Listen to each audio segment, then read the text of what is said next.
స్థానిక శాసనసభ్యులు మీ అందరి ప్రియతమ నాయకులు సోదరులు కోరం కనకయ్య గారికి, అట్లాగే మరో గౌరవ శాసనసభ్యులు మురళీ నాయక్ గారికి,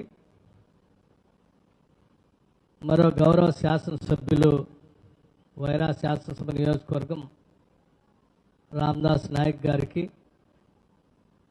అట్లాగే రాష్ట్ర ప్రభుత్వ విప్ గౌరవ శాసనసభ్యులు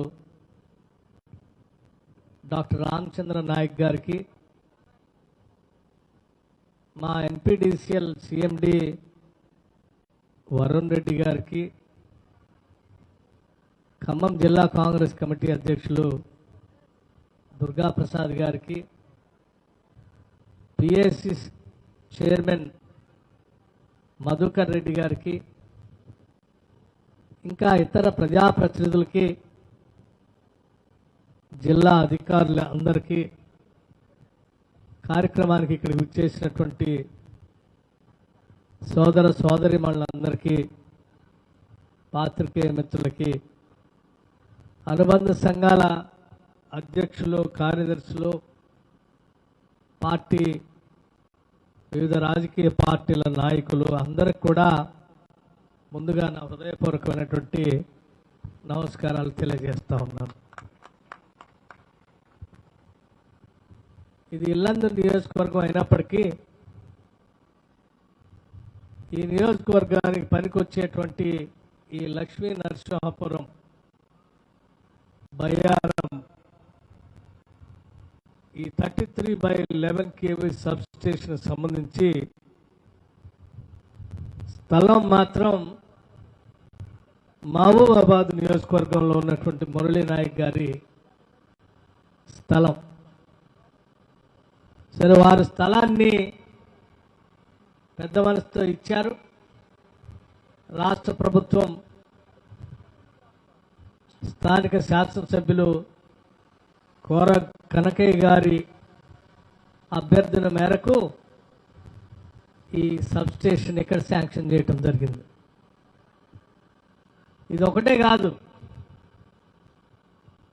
కోరం కనకయ్య గారు ఇల్లందు శాసనసభ నియోజకవర్గంలో ఉన్నటువంటి ప్రజానీకం అందరికీ, రైతాంగ సోదరులు కానీ, ఇతర వ్యాపార సంస్థలకు కానీ, గృహ అవసరాలకు కానీ పనికొచ్చేటువంటి విద్యుత్ శక్తి ఎటువంటి లో వోల్టేజ్ లేకుండా, ఇబ్బంది లేకుండా ఉండేటట్టుగా ఈ నియోజకవర్గంలో సబ్స్టేషన్లు కావాలని చెప్పి వారు ప్రత్యేకంగా మీ అందరి పక్షాన నా దగ్గరకు వచ్చి దరఖాస్తు ఇస్తే 4 సబ్స్టేషన్లు ఈరోజు ఈ శాసనసభ నియోజకవర్గంలో శాంక్షన్ చేసుకున్నాం. కొమ్మవరం, రామచంద్రాపురం, ముత్యాలంపాడు. ఇది చాలదన్నట్టు ఆయన ఇంకో పెద్ద కోరిక కోరాడు. 132/33 kV మాడగూడెం సబ్ స్టేషన్ కూడా కావాలని చెప్పి అడిగితే నేను వారికి చెప్పాను. సరే, బాగా ఖర్చుతో కూడుకున్నది అయినప్పటికీ మారుమూల ప్రాంతం, ఈ ప్రాంతం బాగా అభివృద్ధి చెందాలని ఆయన పడుతున్నటువంటి తపనను అర్థం చేసుకొని రాష్ట్ర ప్రభుత్వం నుంచి 132/33 kV సబ్ స్టేషన్ కూడా ఈ శాసనసభ నియోజకవర్గానికి శాంక్షన్ చేస్తా ఉన్నాం. ఇది బయ్యారం మండలం అని గట్టిగా చెప్పమని మన మధుకర్ రెడ్డి గారు చెప్తా ఉన్నాడు వెనక నుంచి. కనకయ్య గారు, మధుకర్ రెడ్డి గారు, ఇంకా వీరి మిత్ర బృందం అంతా కూడా ఈ ఇల్లందు శాసనసభ నియోజకవర్గంలో ఉన్నారు చాలామంది. ఇంకా వీళ్ళందరూ ఆ రోజు డాక్టర్ వైఎస్ రాజశేఖర రెడ్డి గారు ముఖ్యమంత్రిగా ఉన్నప్పుడు నేను ఖమ్మం జిల్లా స్థానిక సంస్థల ప్రజా ప్రతినిధుల ఓటర్లతో గెలిచేటువంటి శాసన మండలికి పోటీ చేశాను నేను. పోటీ చేసి నాకంటే ఎక్కువగా శ్రమపడి ఓటర్లందరితో మాట్లాడి ఆ ఓటర్లతో ఉండి పెద్ద ఎత్తున నేను గెలవటానికి పని చేసినటువంటి స్నేహితులు వీళ్ళంతా కుటుంబ సభ్యులు నాకు. నేను రాజకీయంగా చట్టసభలో పోవటానికి పనిచేసినటువంటి ముఖ్యమైన స్నేహితుల్లో వీళ్ళందరూ కూడా ఇల్లందు శాసనసభ నియోజకవర్గం నుంచి ఉన్నారు. అంతకు ముందు నుంచే అనేక సంవత్సరాలుగా కాంగ్రెస్ పార్టీ మూల సిద్ధాంతాలు నమ్మి ప్రజల కోసం పనిచేయాలనేటువంటి తపనతో పనిచేస్తున్నటువంటి నాయకులుగా ఎదిగినటువంటి వీళ్ళు 2009లో శాసనసభ ఎన్నికలు వచ్చేవరకు కోరం కనకయ్య గారికి ప్రత్యేకంగా రాజశేఖర రెడ్డి గారితో మాట్లాడి ఆ రోజు నాతో పాటు వారు కూడా ఇక్కడ శాసనసభకు పోటీ చేసి గెలిచేటువంటి కార్యక్రమాన్ని చేపట్టడం జరిగింది. 2014లో వారు నాతో పాటు శాసనసభలో గెలవటం జరిగింది. ఇటువంటి స్నేహితులు ఉన్నటువంటి శాసనసభ నియోజకవర్గాన్ని అభివృద్ధి చేయటం మనందరి బాధ్యతగా మేము ప్రత్యేకంగా భావిస్తా ఉన్నాం. అందుకే కనకయ్య గారు అడిగినటువంటి ప్రతి అభివృద్ధి కార్యక్రమాన్ని కూడా ఈ ఇల్లందు శాసనసభ నియోజకవర్గంలో సాధ్యమైనంత మేరకు అన్ని కార్యకలాపాలు చేస్తాం. వారిని సభా వేదిక మీద కూర్చొని ఉంటే అన్న కేవలం కరెంట్ ఒక్కటే కాదు, మా దగ్గర పేద మధ్యతరగతి కుటుంబాలకు సంబంధించిన అనేక మంది రైతాంగ సోదరులు వ్యవసాయ ఆధారితంగా జీవనం సాగిస్తా ఉన్నారు. తులారాం ప్రాజెక్టు కానీ బయ్యారం చెరువు గురించి కూడా మీరు ఆలోచన చేసి వాటిని పూర్తి చేయడం కోసం రాష్ట్ర ప్రభుత్వం నుంచి నిర్ణయం చేయాలి అని చెప్పి వారు మీ అందరి తరఫున ఈ వేదిక నుంచి అడుగుతా ఉంటే డెఫినెట్ గా తప్పనిసరిగా వాటిపైన ఆలోచన చేద్దాం బ్రదర్ అని నేను వారికి చెప్పడం జరిగింది. మీ అందరికి కూడా ఇక్కడి నుంచి మాటిస్తా ఉన్నాం. రాష్ట్ర ప్రభుత్వం, ఈ రాష్ట్ర ముఖ్యమంత్రి రేవంత్ రెడ్డి గారి నాయకత్వంలో యావత్ కేబినెట్ మొత్తం కూడా రాష్ట్ర ప్రజల సంక్షేమం కోసం, వాళ్ళ అవసరం కోసమే ఈ రాష్ట్ర బడ్జెట్ ని ఖర్చు పెట్టే కార్యక్రమంలో భాగంగా ముందుకు పోతా ఉన్నాం. వారి అవసరాలు ప్రాధాన్యతను దృష్టిలో పెట్టుకొని ఆ అవసరాలను తీర్చడం కోసమే ముందు ప్రయారిటీగా చేస్తున్నాం. ఈ శాసనసభ నియోజకవర్గంలో కూడా నీటిపారుదలకు సంబంధించినటువంటి బయ్యారం తులారం ప్రాజెక్టు కూడా ప్రజల అవసరాల కోసం ముందంజలో ఉంది కాబట్టి తప్పనిసరిగా వీటిపైన దృష్టి సారించి భవిష్యత్తులో వీటన్నిటిని మీకు అందించడం కోసం ప్రయత్నం చేస్తామని చెప్పి మీ అందరికీ రాష్ట్ర ప్రభుత్వం తరఫున చెప్తా ఉన్నాం. అంతేకాదు మీ అందరికీ ఇంకొక విషయం కూడా చెప్పాలి. ఈనాడు పాలన చేస్తున్నటువంటి ప్రజాప్రభుత్వం ఇందిరమ రాజ్యం ప్రజల ప్రభుత్వం. ఇది ప్రజల కోసమే నిత్యం ఆలోచన చేసేటువంటి ప్రభుత్వం. కనకయ్య గారు ఇందా మాట్లాడుతూ మా ప్రజా అవసరాల కోసం ఈ ప్రభుత్వం దృష్టి సారించి అనేక సంక్షేమ కార్యక్రమాలని మాకు చేస్తా ఉంది, ఇంకా చేయాలి అన్నప్పుడు నిజమే ఈ వెనుకబడినటువంటి ప్రాంతంలో అనేక మంది పేదవాళ్ళు, ఇళ్లు లేనటువంటి పేదవాళ్లు 10 సంవత్సరాల నుంచి ఇంటి కోసం తిరిగి తిరిగి తిరిగి అలసిపోయారు. అటువంటి వారి కోసం మనం ఇందిరమ్మ రాజ్యంలో ఇందిరమ్మ ఇల్లు ఇస్తామని, ప్రతి ఇంటికి 5 లక్షల రూపాయల వరకు తగ్గకుండా శాంక్షన్ చేస్తామని చెప్పిన మాట ప్రకారం ఈరోజు ఈ పేదల కోసం ప్రతి శాసనసభ నియోజకవర్గంలో కనీసం 3,500 ఇళ్లకి తగ్గకుండా రాష్ట్ర వ్యాప్తంగా ఉన్నటువంటి ప్రతి శాసనసభ నియోజకవర్గంలో శాంక్షన్ చేసి ముందుకు పోతా ఉన్నాం. ఇటువంటి గిరిజన నియోజకవర్గాల్లో ఇంకా పేద వర్గాలు ఎక్కువ మంది ఉంటారు కాబట్టి అదనంగా ఇంకా కొన్ని ఇళ్లు కూడా శాంక్షన్ చేయాలన్నటువంటి ఆలోచన రాష్ట్ర ప్రభుత్వం చేస్తుంది. 3,500 ఇళ్లతో పాటు ఇంకా కొన్ని ఇళ్లు ఇచ్చేటువంటి కార్యక్రమాన్ని కూడా ఆలోచన చేస్తున్నామని చెప్పి మీ అందరికీ సవినయంగా మనవి చేస్తా ఉన్నాం. ఒక్కొక్క ఇల్లుకి 5 లక్షల రూపాయలనంటే రాష్ట్ర వ్యాప్తంగా ఒక్కసారి ఆలోచన చేయండి. 4.5 లక్షల ఇళ్ళు మొదటి సంవత్సరమే శాంక్షన్ చేస్తా ఉన్నాం. ఇంకొక 4.5 లక్షల ఇళ్ళు వచ్చే సంవత్సరానికి కూడా ముందుగానే శాంక్షన్ చేయాలన్నటువంటి ఆలోచనలో ఉన్నాం. మొదటి సంవత్సరంలో శాంక్షన్ చేసే 4.5 లక్షల ఇళ్లకి 22,500 కోట్ల రూపాయలతో ఈ రాష్ట్ర ప్రభుత్వం పేదల ఇళ్ల కోసం ఖర్చు పెడుతుందని చెప్పి చాలా సంతోషంగా ధైర్యంగా కూడా చెప్పగలుగుతా ఉన్నాం. పేదల కోసం ఈ రాష్ట్ర ప్రభుత్వం ₹1, ₹2 కాదు, 22,500 కోట్ల రూపాయలు కేవలం ఇందిరమ్మ ఇళ్ల కోసమే ఖర్చు పెడుతున్నామని చెప్పి మీ అందరికి కూడా ఈ సందర్భంగా తెలియజేస్తా ఉన్నాం. వాటితో పాటు పేదలు, బడుగు బలహీన వర్గాలకు సంబంధించినటువంటి కుటుంబాలకు సంబంధించిన బిడ్డలు చదువుకుంటే ఆ చదువుతో వాళ్ళందరికీ ఉద్యోగాలు వచ్చి జీవితంలో స్థిరపడతారని, తద్వారా వాళ్ళ కుటుంబ స్థితిగతులు మెరుగుపడతాయని, తద్వారా ఆ కుటుంబాలతో పాటు ఆ గ్రామం అభివృద్ధి చెందుతున్న ఆశతో తల్లిదండ్రులు చదివిస్తూ పోతే 10 సంవత్సరాలు ఉద్యోగాలు రాక బిడ్డలంతా అల్లాడిపోతూ చివరికి గ్రామాలకు వచ్చి బీటెక్ చదువుకున్నటువంటి వాళ్ళు, ఎంబీఏ చదువుకున్నటువంటి వాళ్ళు, లేకపోతే పోస్ట్ గ్రాడ్యుయేషన్ చేసినటువంటి వాళ్ళు గ్రామాల్లోకి వచ్చి చివరికి పెళ్లిళ్ళలో సప్లయర్స్గా తిరుగుతూ ఉంటే ఇది కాదు కదా మనం కోరుకున్న తెలంగాణ. చదువుకున్న ప్రతి బిడ్డకి ఏదో ఒక అవకాశం వచ్చేటట్టుగా చేయాలనేటువంటి ఆలోచనతో ఈ రాష్ట్ర ప్రభుత్వం అధికారంలోకి వచ్చిన రాగానే 57,000 మంది నిరుద్యోగ యువకులకి ఉద్యోగాలు, ప్రభుత్వ ఉద్యోగాల నియామక పత్రాలు అందించడమే కాకుండా వాళ్ళతో పాటు ఇంకొక 30,000 ఉద్యోగాలు వాళ్ళకు వచ్చేటట్టుగా ఈ సంవత్సరమే ఆ కార్యక్రమం కూడా చేపడతా ఉన్నాం.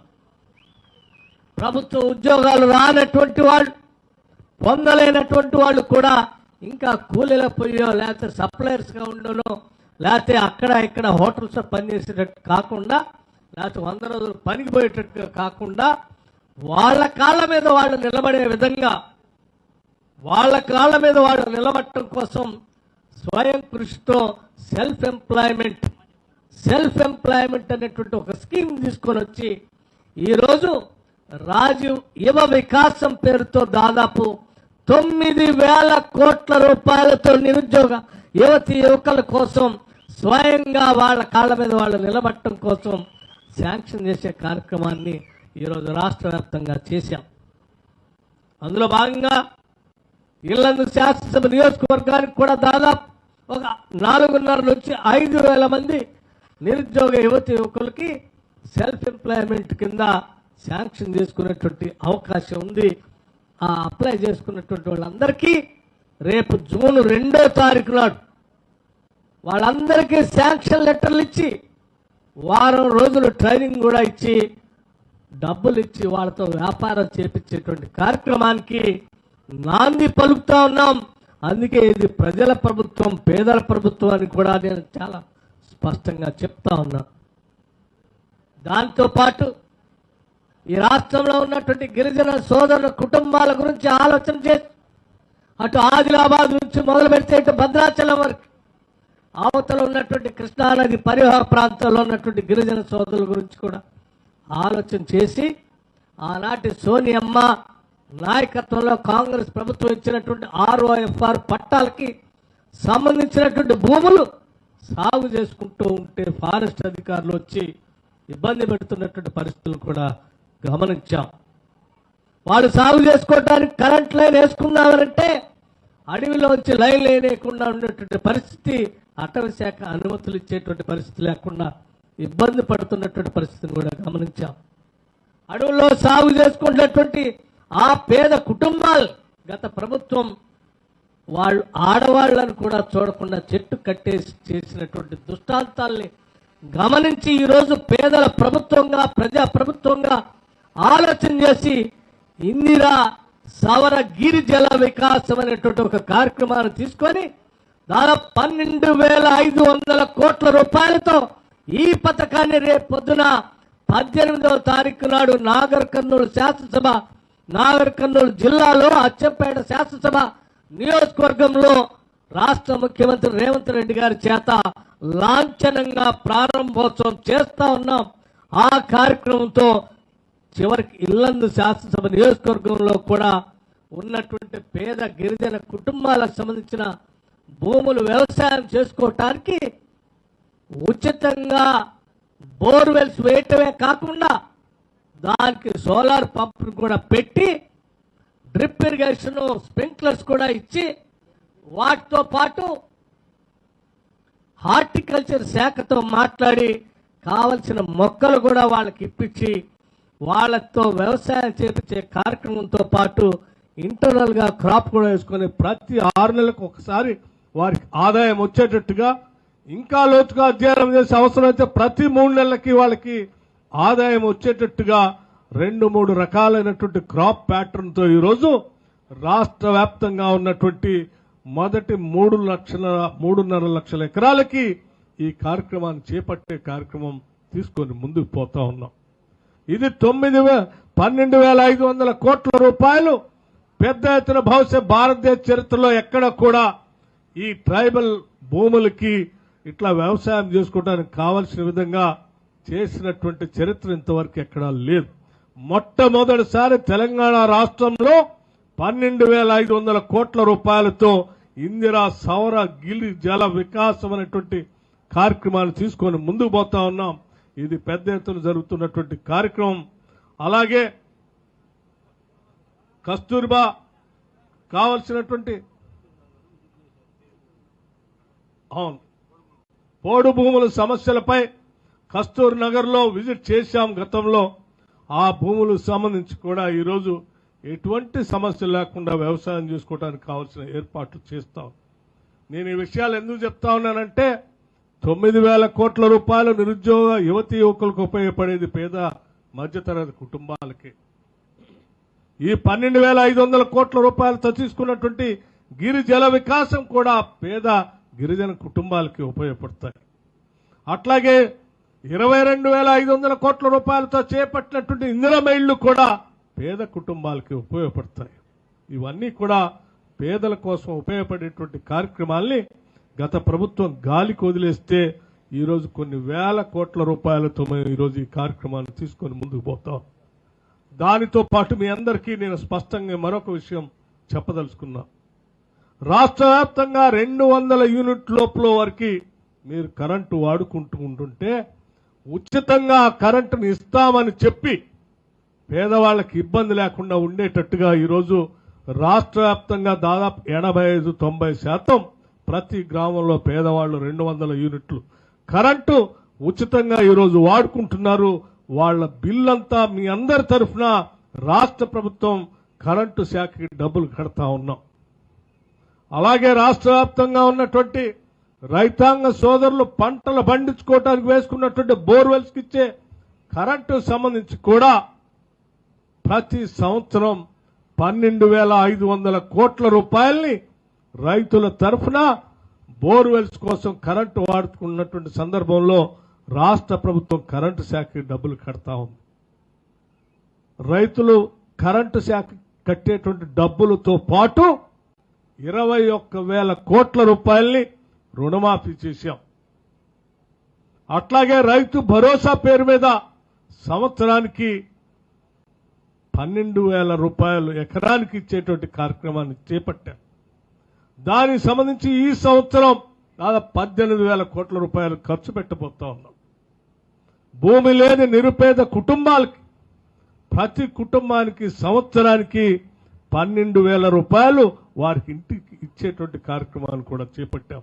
ఇందిరమ్మ ఆత్మీయ భరోసా పేరు మీద ఇటువంటి అనేక సంక్షేమ కార్యక్రమాలు పేదల పక్షాన రాష్ట్ర ప్రభుత్వానికి వచ్చేటువంటి రాబడిలోంచి ఈ పేదలకు ఉపయోగపడేటువంటి పథకాల్ని రచించి పెద్ద ఎత్తున మేము ఖర్చు పెడతా ఉన్నాం. వాటితో పాటు రాష్ట్రంలో ఉన్నటువంటి మహిళలందరికీ కూడా తలెత్తుకొని గౌరవంగా బతకాలనేటువంటి ఆలోచనతో రాష్ట్ర వ్యాప్తంగా ఏ ఊరు నుంచి ఏ ఊరికి ప్రయాణం చేసినా ఉచితంగా ఆర్టీసీ బస్సులో ప్రయాణం చేయటం కోసం ఈరోజు రాష్ట్ర వ్యాప్తంగా కూడా ఉచిత బస్సు రైడ్ ని ఆర్టీ బస్సులో ప్రవేశపెట్టాం. ఇక్కడ ఉన్నటువంటి మహిళలందరూ కూడా ఉచితంగా ఆర్టీసీ బస్సులో తిరిగే కార్యక్రమాన్ని చేపట్టాం. 5 లక్షలు ఉన్నటువంటి ఆరోగ్యశ్రీని 10 లక్షల వరకు పెంచాం. 90 లక్షల కుటుంబాలు ఈరోజు రాష్ట్ర వ్యాప్తంగా ఈరోజు పెద్ద ఎత్తున దీని ద్వారా లబ్ధి పొందుతూ ఉన్నారు. అట్లాగే మనందరికీ తెలిసిందే, పేదలకు ఇచ్చేటువంటి బియ్యం సంబంధించిన పథకం 90 లక్షల కుటుంబాలకి ఈరోజు మనం సన్న బియ్యం ఇస్తా ఉన్నాం. ఆ సన్న బియ్యంతో ఈరోజు ప్రతి కుటుంబానికి మేలు జరుగుతూ ఉంది. దీనిపైన దాదాపు 13,000 కోట్ల రూపాయలు రాష్ట్ర ప్రభుత్వం నుంచి ఖర్చు పెడతా ఉన్నాం. ఏ రకంగా చూసినా ప్రతి పథకం ప్రజల కోసం ప్రవేశపెట్టిందే. ప్రతి పథకం ద్వారా లబ్ధి ప్రజలకు చెందాలన్నదే మా ఆలోచన. ఇన్ని మంచి కార్యక్రమాలు తీసుకొని ప్రజల కోసం పనిచేస్తున్నటువంటి ఈ ప్రజా ప్రభుత్వాన్ని ప్రజల కోసం పనిచేయొద్దు, అలా పనిచేసేటువంటి ప్రభుత్వం ఉండకూడదని చెప్పి బురద జల్లేటువంటి కార్యక్రమం ఆనాడు టీఆర్ఎస్ పాలకులు చేసేటువంటి కార్యక్రమాన్ని కూడా ప్రజలంతా గమనించాలని చెప్పి మీ అందరికీ మనవి చేస్తా ఉన్నాం. ఈరోజు చేపట్టినటువంటి ఈ కార్యక్రమాలన్నీ కూడా అదనంగా ₹1 కూడా పన్ను ఎవరి మీద వేయలేదు. రాష్ట్ర ప్రభుత్వం ద్వారా వచ్చే ఆదాయంతోనే చేస్తా ఉన్నాం. మరి ఈ సంక్షేమ కార్యక్రమాలు ఆనాడు 10 సంవత్సరాలకు కూడా ఇదే ఆదాయం ఉంది. మరి ఇన్ని వేల కోట్ల రూపాయలతో చేసే ఈ సంక్షేమ కార్యక్రమాలకు సంబంధించిన ఈ వేల కోట్ల రూపాయలు ప్రజల కోసం ఖర్చు పెట్టకుండా వాళ్ళకై వాళ్ళు దోపిడీ చేశారు కాబట్టే ఈరోజు ఇందిరమ్మ ఇల్లు రాకుండా 10 ఏళ్లు పోయినాయి. రాజీవ్ యువ వికాసం లేకుండా పోయింది. 10 లక్షల ఆరోగ్యశ్రీ లేకుండా పోయింది. రకరకాల సంక్షేమ కార్యక్రమాలు లేకుండా పోయినాయి. ఈరోజు ఈ రాష్ట్ర ప్రభుత్వం ప్రతి రూపాయి పోగేసి ప్రజల కోసమే పనిచేస్తుందని చెప్పి మీ అందరికీ నేను సవినయంగా మనవి చేస్తూ మరొక్కసారి నేను ఇక్కడ ఉన్నటువంటి శాసనసభ్యుడిని, అట్లాగే పక్కన ఉన్నటువంటి శాసన సభ్యులు కూడా డాక్టర్ రామచంద్ర నాయక్ గారు కానీ, మురళి గారు కానీ, లేకపోతే రామదాస్ నాయక్ గారు కానీ, వీళ్ళందరూ నిత్యం ప్రజల కోసం పనిచేస్తున్నటువంటి పేద ప్రజల కోసం నిత్యం ఆలోచన చేస్తూ వారి దరఖాస్తులు తీసుకొని రాష్ట్ర ప్రభుత్వం దగ్గరకు వచ్చి ఆయా శాసనసభ నియోజకవర్గాల్లో ఉన్నటువంటి సమస్యల్ని రాష్ట్ర ప్రభుత్వం దృష్టికి తీసుకొని వచ్చి శాంక్షన్ చేయించుకొని వచ్చి ప్రజల కోసం నిత్యం పనిచేస్తా ఉన్నారు. యువ శాసనసభ్యులు, చదువుకున్నటువంటి వాళ్ళు, ఇటువంటి వాళ్ళు ప్రజా జీవితంలో 10 కాలాల పాటు ఉండాలని, వాళ్ళు నిత్యం ప్రజలకు సేవ చేసే కార్యక్రమంలో భాగంగా వారు ఏ సంక్షేమ కార్యక్రమాన్ని ప్రభుత్వ దృష్టికి తీసుకొచ్చినా వాటిని పరిశీలన చేసి సాధ్యమైనంత వరకు ఈ నియోజకవర్గాలకి